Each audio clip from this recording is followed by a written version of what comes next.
बिस्मिल्लाहिर्रहमानिर्रहीम, welcome to quick review. और quick review में वर्ल्ड अफेयर्स के अंदर हम बात करने लगे हैं जी इस टाइम पे जो मिडिल ईस्ट के हालात बने हुए हैं, और कहा यह जा रहा है कि अमेरिका जो है वो पॉसिबल इजराइल ईरान वॉर के लिए जो है तैयारी कर रहा है और अपने शिप्स जो है वो इस टाइम पे मूव कर रहा है मिडिल ईस्ट के अंदर। पहले से उसके बहरी बेड़े मौजूद है वहाँ पे, तो उसे मजीद जो है वो क्लोज लाने की कोशिश कर रहा है ईरान के, ताकि जो है किसी भी टाइम पे अगर वॉर हो या ईरान आगे से रिटेलिएट करता है तो उसका रिस्पॉन्स दिया जा सके। ठीक है, तो इस टाइम पे हम ये देख रहे हैं कि जो आपको बहरी बेड़ा यहाँ पे देखने को मिल रहा है यूएसएस इब्राहिम लिंकन इसका नाम है। ठीक है, तो इस तरह के बहरी बेड़े जो है उसके पहले से ही, जब से वॉर स्टार्ट हुई थी यहाँ पे गजा इजराइल की, तो तब से उसने यहाँ पे मूव किए थे किसी भी पॉसिबल जो है वो रिटेलिएशन के लिए कि भाई अगर कोई और मुस्लिम कंट्री आगे से रिस्पॉन्ड करता है तो। अब ये स्ट्रेटेजिक मिलिट्री पोस्टरिंग है। ठीक है, कहा यह जा रहा है एक्सपर्ट्स की तरफ से कि जो सारा कुछ किया जा रहा है अमेरिका की तरफ से ये मैसेज देने के लिए कि भाई मैं वॉर के लिए तैयार हूं और मैं इजराइल को प्रोटेक्ट करूंगा। कहा तो ये जा रहा है कि वो कोशिश ये कर रहा है कि मिडिल ईस्ट के अंदर वॉर ना हो, इसलिए वो ईरान को डराने की कोशिश कर रहा है। तो ये जो यूएसएस इब्राहिम लिंकन है, इसने यहाँ पे इसको ईस्टर्न मेडिटेरेनियन के ऊपर जो है वो यहाँ पे डिप्लॉय किया है, और ये क्लियर सिग्नल है स्ट्रेटेजिक मिलिट्री पोस्टरिंग का, और साथ में अपनी पावर शो करने का कि वो मुकम्मल तौर पे तैयार है अगर कोई भी वॉर होती है तो। ठीक है,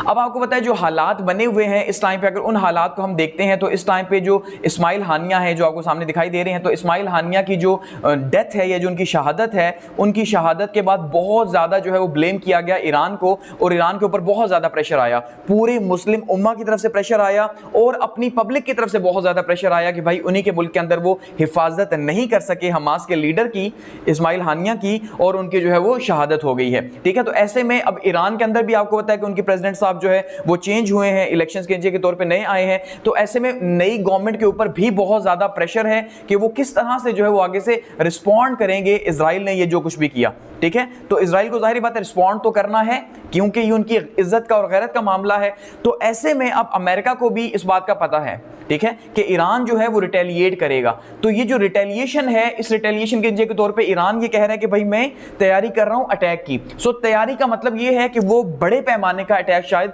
लॉन्च करना चाह रहा है। उसे भी पता है कि छोटे अटैक से शायद उसकी पब्लिक मुतमईन ना हो, या जो इतना बड़ा नुकसान हुआ मुस्लिम उम्मा का जो उसके ऊपर ब्लेम है, और ये उसको कभी भी जो है वो उसके सर से बोझ नहीं उतर पाएगा। जाहिर बात है जब भी एग्जांपल्स दी जाएंगी तो क्या कहा जाएगा, ईरान ने बुलवा के शहीद करवा दिया, ऐसा ही है। तो ये ईरान के ऊपर एक दब्बा है, आप अगर ये समझेंगे तो ईरान के ऊपर ये दब्बा है, इसलिए ईरान ने रिटेलिएट करना ही करना है। लेकिन अब वो किस लेवल पे रिटेलिएट करेगा इसको देखना है। तो अमेरिका को इस बात का अंदाजा है, इसलिए वो डिटरेंस क्रिएट कर रहा है ईरानियन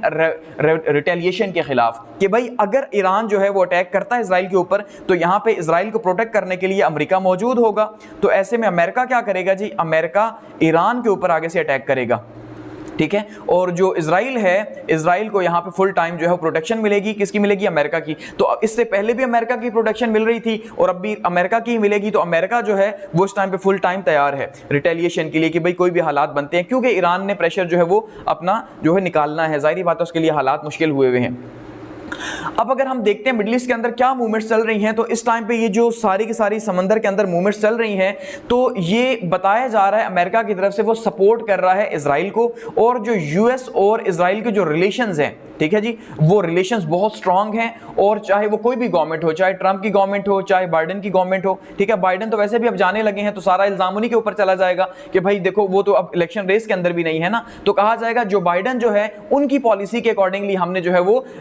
इजराइल को सपोर्ट किया और वो तो चला गया। इसका मतलब अब कैमला हैरिस हैं तो वो तो पहले ही कह चुकी हैं भाई हम वॉर को रोकेंगे। सो समझ रहे हैं ना कि लोगों के साथ खेलने की या उनके जो साइकोलॉजीज हैं उनके साथ खेलने की कोशिश की जा रही है अमेरिका के अंदर, कि इस टाइम पे जो बाइडेन को वो बनाएंगे विलन, और उसके नीचे के तौर पर अगर यहाँ वॉर भी होती है तो कहेंगे ठीक है इस वॉर को होने दो। तो अमेरिका जो है वो इस टाइम पे कमिटेड है जी, किसके लिए, कि इजराइल को डिफेंड करेगा हर हाल में, और मिडिल ईस्ट के अंदर अगर उसे कोई वॉर भी करनी पड़ती है तो उसके लिए वो यहाँ पे तैयार है। इसीलिए उसने अपनी मिलिट्री प्रेजेंस यहाँ पे रखी हुई है, और वो हर लम्हे जो है वो खुद को समझता है कि वो तैयार है, क्योंकि ईरान या हिजबुल्लाह, ठीक है, क्योंकि अब इस टाइम पे हमास तो जो है वो वॉर के अंदर है, लेकिन अगर ईरान जो है वो हिजबुल्लाह की मदद के साथ यहाँ पे वॉर स्टार्ट करता है, जाहिर बात है, तो फिर हिजबुल्लाह तो वैसे ही जो है वो ईरानियन सपोर्ट के साथ बनी हुई है, तो ये ग्रेटर वॉर जो है बनेगी, लिबनान इसके अंदर एंगेज हो जाएगा, या बाकी कंट्रीज का भी एक थ्रेट पैदा होगा कि शायद वो एंगेज हो जाएं। अब अगर हम ये देखते हैं कि पोटेंशियल फॉर रीजनल कॉन्फ्लिक्ट, कि क्या ये रीजनल कॉन्फ्लिक्ट हो सकता है? यस, बिल्कुल हो सकता है। अब अगर वॉर होती है, यानी कि ईरान अगर उसके अंदर इन्वॉल्व होता है, तो देखिए ईरान को आगे से जवाब इजराइल नहीं देगा, बल्कि आगे से देगा अमेरिका। तो अमेरिका जो है अगर वो देगा, तो अमेरिका के इत्तेहादी मिडिल ईस्ट के अंदर कौन है इस टाइम पे अगर हम देखते हैं, तो सऊदी अरेबिया है, ठीक है, कतर है, बहरीन है, बाकी कंट्रीज हैं। तो ये कंट्रीज जो हैं या जो बाकी मुस्लिम कंट्रीज हैं, उनके ऊपर एक प्रेशर आएगा कि वो किसको सपोर्ट करें, क्या वो अमेरिका को सपोर्ट करें या वो ईरान को सपोर्ट करें। तो ऐसे में काफी पॉसिबिलिटी है कि भाई अगर अवाम का प्रेशर आता है, ये वॉर जब चलेगी आगे, तो लाजमी बात है इन्हें फिर साइडें बदलनी पड़ेगी। आपने देखा अभी रिसेंटली जो है वो 1 वीक पहले अमेरिका ने जो है वो जो पाबंदी लगी हुई थी असलाह देने की सऊदी अरब के ऊपर, वो पाबंदी खत्म कर दी है। इसका मतलब यह है कि शायद वो सऊदी अरब को भी एक लालच दी जा रही है कि भाई हम आपको असलाह प्रोवाइड करेंगे, तो आप जो है उसके बदले में खामोश रहें। तो इसका मतलब शायद पहले से ही बिहाइंड द सीन तैयारियां जारी हैं कि उन्हें अंदाजा हो चुका है कि ईरान रिटेलिएट करेगा और ईरान को आइसोलेट करना जो है वो मकसद है, यानी ईरान की कोई भी सपोर्ट ना करे, किसी भी साइड से इसको सपोर्ट ना मिले और अमेरिका आगे से इसको रिस्पॉन्ड करे और ये कहे कि भाई मैं ग्रेटर मिडिल ईस्ट की वॉर होने से रोक रहा हूं। समझ गए हैं? तो इसलिए जो है यूएस अपनी मिलिट्री की प्रेजेंस यहां पे बढ़ा रहा है ईस्टर्न मेडिटेरेनियन सी के अंदर, और कोई भी अगर रिस्पांस होगा तो उसके के तौर पे जवाब दिया जाएगा, और सऊदी अरब को पहले से ही अपने साथ शामिल कर रहा है ताकि वो जवाब ना दे। अब इसके साथ साथ ये कहा जा रहा है जी ये डिप्लोमेटिक सिग्नलिंग है अमेरिका की तरफ से, अपनी जो पावर है उसको शो करने की कोशिश कर रहा है अमेरिका, और डिप्लोमेटिकली जो मिडिल ईस्ट के कंट्रीज हैं, ठीक है, तो मिडिल ईस्ट के कंट्रीज को ये बता रहा है कि भाई कोई भी जो है वो ईरान को सपोर्ट नहीं करेगा। अगर कोई भी सपोर्ट करेगा, चाहे वो सऊदी अरब है, ठीक है, या कोई और जैसे हिजबुल्लाह है, अगर वो सपोर्ट करेगा या लेबनान की तरफ से कोई सपोर्ट मिलती है, तो जाहिर बात है अमेरिका उनके खिलाफ आगे से रिस्पॉन्ड करेगा। सो ये डिप्लोमेटिक सिग्नलिंग है कि भाई हम यहाँ पे क्या कर रहे हैं जी, हम यहाँ पे इजराइल को हर कीमत पे जो है वो प्रोटेक्ट करेंगे, और उसके नतीजे के तौर पे ईरान को एक क्लियर मैसेज है कि भाई अगर वो कोई गलती करता है तो इंटरनेशनल कम्युनिटी भी ये जान ले कि वो रिस्पॉन्ड आगे से करेंगे। और आपको पता है अमेरिका को तो वैसे भी आगे से कोई नहीं बोलता, सो इसका मतलब ये है कि मिडिल ईस्ट के अंदर भी आगे से किसी ने जवाब नहीं देना और ईरान आइसोलेट ही होगा। तो अब ईरान के ऊपर इस टाइम पे बहुत प्रेशर है। एक तो पहले से ईरान के ऊपर आपको पता है 2005 से सैंक्शंस लगी हुई हैं, उसके ऊपर पाबंदियां हैं, उसकी अमेरिका के साथ इस टाइम पे डील चल रही है, न्यूक्लियर डील जो है अभी तक वो फाइनल नहीं हुई।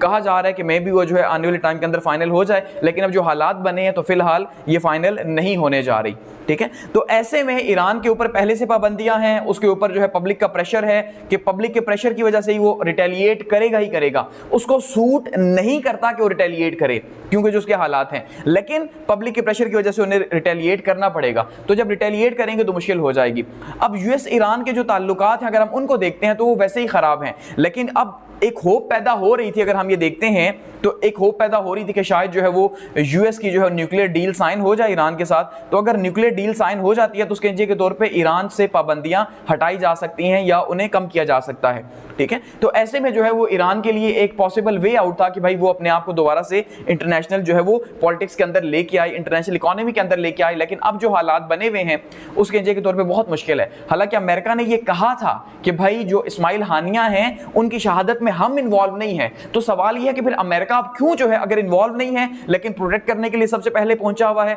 और यहां पे मुस्लिम कंट्रीज सबके सब सोए हुए हैं और किसी को कोई फर्क नहीं पड़ता, कोई यहां से कलेक्टिव रिस्पांस जनरेट नहीं हुआ। आपने देखा ओआईसी की मीटिंग हुई इस्माइल हानिया की शहादत के ऊपर, क्या वहां से कोई ऐसी स्टेटमेंट जो है वो जारी हुई है जो स्टेटमेंट ये कह सके या अमेरिका को बता सके कि भाई तुम इजराइल के पीछे खड़े नहीं होगे, अगर तुम इजराइल के पीछे खड़े होगे तो हम ईरान के पीछे खड़े होंगे? ऐसी कोई स्टेटमेंट नहीं हुई, क्योंकि ये सब के सब जो है फिर क्या कहा जाए, अब आप समझदार लोग हैं। तो सारे मुस्लिम कंट्रीज टाइम पे जो है वो इस टाइम पे आपको पता है नेशनल इंटरेस्ट की वॉर कर रहे हैं, और उन्हें इस टाइम पे जो आइडियोलॉजिकल वॉर्स हैं उनकी कोई परवाह नहीं है, उन्हें अपने नेशनल इंटरेस्ट की परवाह है। उन्हें पता है कि भाई अगर वो वॉर के अंदर जाते हैं, अमेरिका के साथ हालात ख़राब करते हैं तो वो सर्वाइव नहीं कर पाएंगे, इसलिए वो इस टाइम पे कोशिश कर रहे हैं कि खामोश रहा जाए, और ईरान को अगर मार पड़ती भी है तो कोई इशू नहीं है। तो इसलिए पहले से ही सैंक्शंस हैं ईरान के ऊपर, तो ईरान के हालात मजीद जो है वो ख़राब हो जाएंगे इस वॉर के तौर पर अगर ये वॉर होती है तो।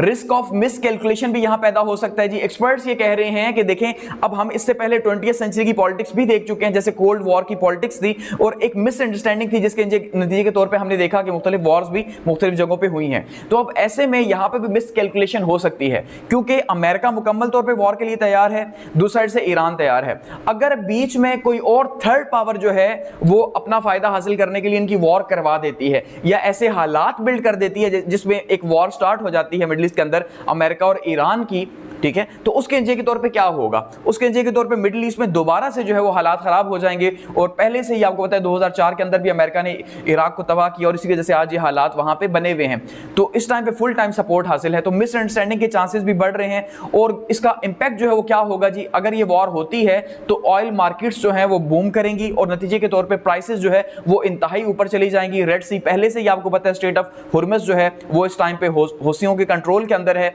और वहां से पहले ही जो है शिपमेंट्स का जाना बहुत मुश्किल है। तो ग्लोबल ऑयल सप्लाई जो है वो बहुत बुरी तरह से मुतासिर होगी और खास करके पाकिस्तान जैसे कंट्रीज जो हैं उनके लिए बहुत मुश्किल हो जाएगा। तो ये एक आप ये कह सकते हैं ग्लोबल लेवल के ऊपर इन्फ्लेशन पैदा होगा इसके नतीजे के तौर पे। इसके साथ साथ ये कहा जा रहा है कि भाई अमेरिका ये मैसेज देने की कोशिश कर रहा है हिजबुल्लाह को, क्योंकि इस टाइम पे हमास तो वॉर के अंदर है लेकिन हिजबुल्लाह जो है वो इस टाइम पे ईरान की सपोर्ट के साथ इस वॉर में शामिल है। तो जो प्रॉक्सी वॉर्स हो रही हैं तो कोशिश ये की जा रही है कि किसी तरह से रोका जा सके। लेकिन इसका दूसरा नुकसान ये है कि अब ये कहा जा रहा है एक्सपर्ट्स की तरफ से